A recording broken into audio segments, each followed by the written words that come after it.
चलिए जानते हैं आज देश और दुनिया की सिलेक्टेड काम की और महत्वपूर्ण 25 बड़ी खबरों को फटाफट अंदाज में। पर अभी तक आपने इस वीडियो को लाइक नहीं किया है तो लाइक कर दें और इस चैनल को सब्सक्राइब कर दें। कांग्रेस नेता राहुल गांधी ने बेरोजगारी और महंगाई जैसे मुद्दे को लेकर मोदी सरकार को घेरा। बीजेपी के कार्यकाल में रेल किराया बढ़ा और प्लेटफॉर्म टिकट भी हुआ महंगा। साथ ही कहा जनता की कमाई से पैसे निचोड़ रही मोदी सरकार। आर्टिकल 370 हमेशा के लिए चला गया। पीएम मोदी बोले जम्मू कश्मीर के लोग अपनी तकदीर लिखने को आजाद विकसित भारत के लिए ज्ञान का फॉर्मूला भी दिए, जिसमें जी का मतलब गरीब, वाई का मतलब युवा, ए का मतलब अन्नदाता और एन का मतलब नारी शक्ति है। अयोध्या राम मंदिर में लगाई जाएगी 600 किलो वजन की घंटी, बजाने पर आएगी ओम की आवाज। 25 लाख के खर्च में 400 कारीगरों ने किया तैयार। आगामी लोकसभा चुनाव में मुस्लिम महिलाओं को जोड़ने के लिए बीजेपी ने बनाई स्पेशल प्लान। पार्टी नए साल में शुरू करेगी शुक्रिया मोदी भाईजान अभियान। इस योजना की टैगलाइन न दूरी न खाई है, मोदी हमारा भाई है रखी गई है। 22 जनवरी को अपने अपने घरों में श्री राम ज्योति जलाएं और पूरे देश में दीपावली मनाएं। जिन्हें निमंत्रण मिला वही आए अयोध्या। पीएम मोदी ने देशवासियों से की अपील, का इससे व्यवस्था बिगड़ेगी। 550 साल इंतजार किया, कुछ दिन और करें। 1 जनवरी 2024 को 8 अरब पार कर जाएगी दुनिया की आबादी। बीते एक साल में 7.5 करोड़ बढ़ी जनसंख्या। अयोध्या में रामलला के प्राण प्रतिष्ठा में सोनिया गांधी और कांग्रेस अध्यक्ष मल्लिकार्जुन खड़गे का जाना तय नहीं। वरिष्ठ नेता जयराम रमेश बोले इस पर पार्टी सही समय आने पर फैसला लेगी। शीतलहर की चपेट में उत्तर भारत, दिल्ली, यूपी, बिहार, राजस्थान, मध्य प्रदेश समेत 7 राज्यों में कोहरे का अलर्ट। धुंध की वजह से 80 फ्लाइट और 30 ट्रेनें हुई प्रभावित। 2 जनवरी तक पहाड़ों पर होगी बर्फबारी। आईएमडी ने जारी किया अलर्ट। कोहरे के चलते रोड एक्सीडेंट में 5 लोगों की मौत।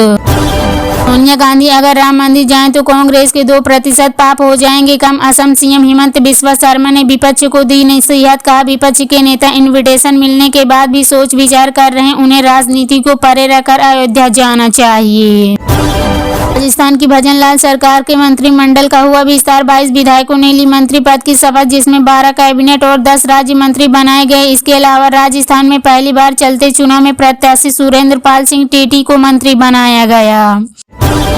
कांग्रेस इंडिया गठबंधन को मजबूत करने के लिए ज्यादा गंभीर नहीं। बिहार के सीएम नीतीश कुमार बोले कांग्रेस जाति जनगणना की बात तो करती है लेकिन कभी इस पर चर्चा नहीं की जाती। जनगणना के लिए करूंगा देश का भ्रमण।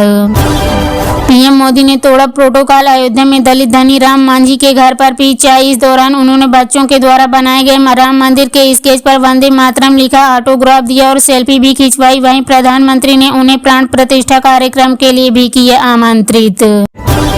इंडिया गठबंधन में बड़ी दरार, सीएम ममता बनर्जी का बयान। कहा बंगाल में कोई लेफ्ट नहीं, लेफ्ट पार्टी के लोगों के टीएमसी के साथ बैठने की औकात तक नहीं।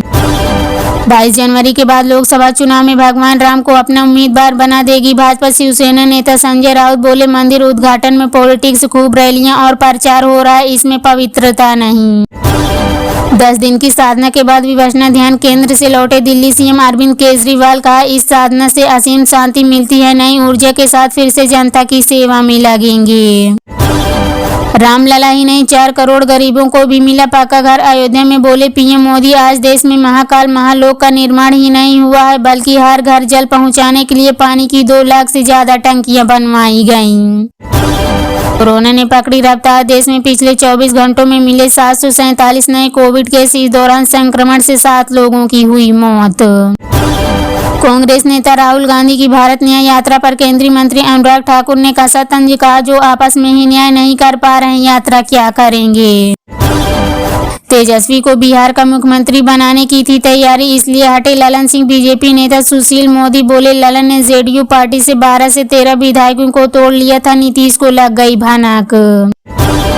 समय और जगह बताएं, हम पूछताछ करने आएंगे। जमीन घोटाले के मामले में 6 बार पेश नहीं हुए झारखंड के सीएम हेमंत सोरेन, तो ईडी ने भेजा 7वां नोटिस। रामनगरी में पीएम मोदी का जबरदस्त स्वागत, रोड शो में फूलों की बारिश। प्रधानमंत्री ने शेयर किया अयोध्या का स्पेशल वीडियो। हो जाएं सावधान, हरियाणा में अगर तोड़े ट्रैफिक रूल तो भरना होगा भारी जुर्माना। बिना हेलमेट के बाइक चलाने पर कटेगा ऑटोमेटिक चालान।